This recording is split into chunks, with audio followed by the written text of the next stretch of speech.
Cuando ustedes digan, ¿estamos? Ya, muchas gracias. El camino de un nuevo comienzo a todos que nos permitan avanzar. Creemos que es posible en lo que también hemos creado entre todos, un Congreso diferente, un Congreso que no tiene también que tiene que ser partícipe de la escucha activa.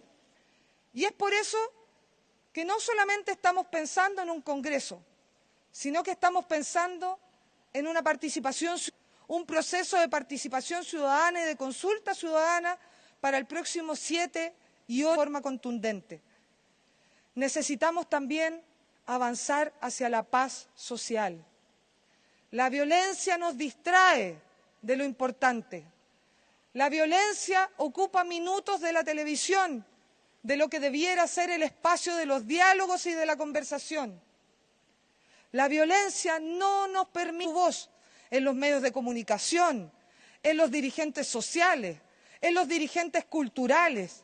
Necesitamos que la voz que se escuche sea la voz de la mayoría, la voz que defiende la paz, la voz que entiende que en la paz está la posibilidad de hacer justicia. El camino que iniciamos porque los ciudadanos nos están mirando y porque cada uno de nosotros va a ser responsable de la postura que hoy día tome. Hoy día es una oportunidad de acercar posiciones, no para extremarlas, para lograr de una vez por todas que no que los que gritan más sean los que impongan su visión, sino los que tienen la mirada de Estado, los que entienden que esto no es una discusión a 2 años más en una elección, sino que esta es una discusión con altura de miras. El diálogo que el ministro Blumel va a tener va a ser con los parlamentarios de la oposición, considerando también el descrédito. Yo quiero decirle de que nosotros creemos que aquí hay que acercar posiciones. La señal que ha dado el Gobierno al hablar de nueva Constitución es una señal para acercar posiciones. Ahora le pedimos a quienes no transan de un mecanismo en particular a que estén a la altura para acercar, para unir, para permitir llegar a acuerdos. Muchas veces cuando uno se mantiene en sus posturas... Puede contemplar no una asamblea constituyente, sino una convención constituyente que esté la mitad de los parlamentarios, la mitad de la sociedad civil. ¿Hay posibilidad hoy día para una convención constituyente en el gobierno? El mecanismo no está definido. Si nosotros quisiéramos imponer una mirada, no estaríamos dialogando con la oposición, sería una imposición. Lo que estamos haciendo es abrir el diálogo franco y honesto. Y nosotros esperamos que nuestros parlamentarios, nuestros presidentes de los partidos políticos, nuestros partidos propios y de oposición, generemos ese diálogo que va a comandar hoy día el ministro Blumel. El mecanismo no está definido, entonces dice usted, ministra, asamblea constituyente puede ser una opción, se lo pregunto. ¿Es posibilidad? Nosotros creemos firmemente en que el Congreso es el camino de avanzar en una unión que permite, valoramos enormemente todo el proceso constituyente de la presidenta Bachelet. Valoramos enormemente los cabildos autoconvocados. Valoramos la plataforma que permita mayor participación.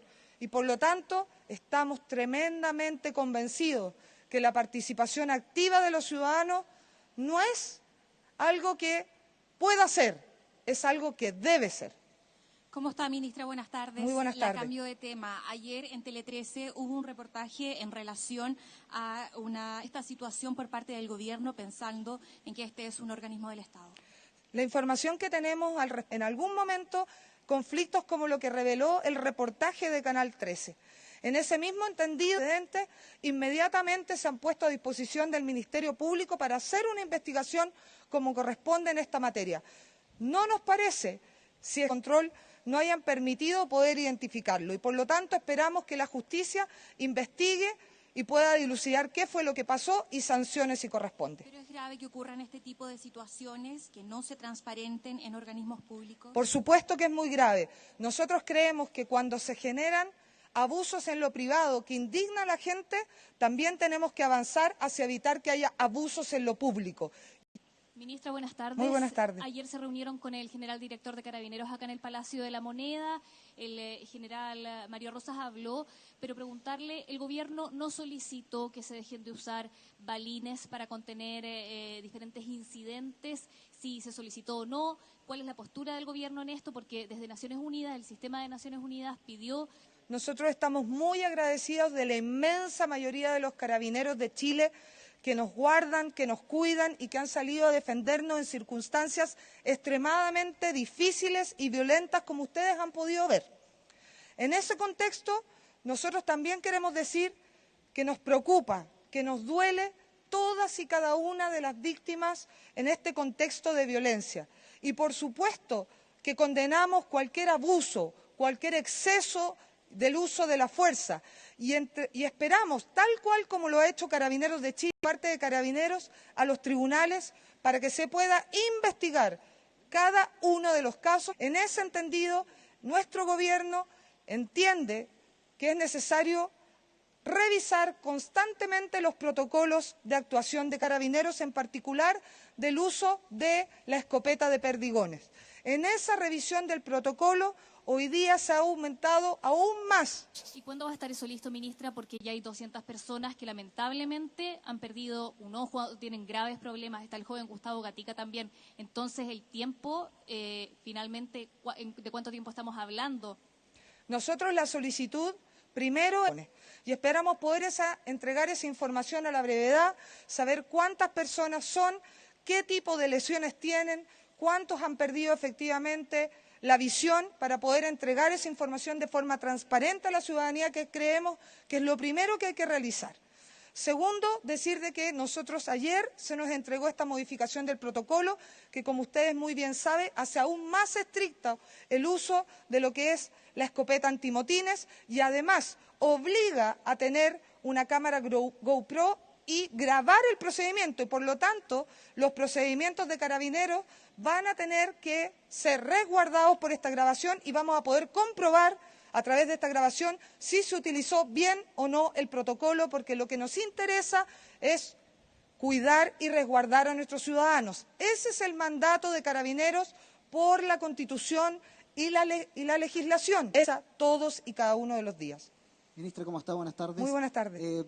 Bueno, tenía una pregunta, pero no quiero dejar pasar la oportunidad para preguntarle con respecto. Usted dice que si bien el mecanismo no está definido para una nueva Constitución, dice que su camino no es la Asamblea Constituyente. ¿Nos puede profundizar por qué el gobierno toma esa decisión? ¿Cuáles son los argumentos básicamente para que no exista? Y lo otro, ayer solo conocimos una declaración respecto a la situación que está ocurriendo en Bolivia, donde la Cancillería decía que están preocupados. Sin embargo, hay algo más que decir. Muchos hablan de un golpe de Estado. ¿Lo ve así el gobierno también? Lo primero es decir que nosotros creemos que hay que acercar posiciones. Entendemos que hay una parte que cree que el mecanismo es la Asamblea Constituyente. Nosotros creemos que hay otra parte que cree que no es necesario cambiar la Constitución. Nosotros lo que proponemos como gobierno es acercar posiciones, es permitir el acuerdo, porque cuando los extremos se mantienen, finalmente la mayoría no logra resultados. Y nosotros lo que nos va de buena voluntad, que están hoy día en nuestro país y que creen en la democracia, que creen en el diálogo, que creen en los acuerdos, a acercar posiciones. Y creemos que de ahí pueden salir buenas noticias para Chile. Al respecto del tema de Bolivia, la Cancillería, que es quien lleva la vocería en esta materia, ha sido extremadamente claro. Entendemos que la OEA se ha pronunciado al respecto del proceso de elecciones de Bolivia y ha dicho que es necesario volver a realizar el proceso de elecciones presidenciales. Estando en ese proceso de elecciones presidenciales democráticas, se ha interrumpido ese proceso y lo que nos parece como país es que tenemos que aspirar a que dentro de la vía de la institucionalidad, dentro de la que ha mantenido la Cancillería, quien es la vocera en materia de temas internacionales. Muchísimas gracias. Gracias, chiquillos.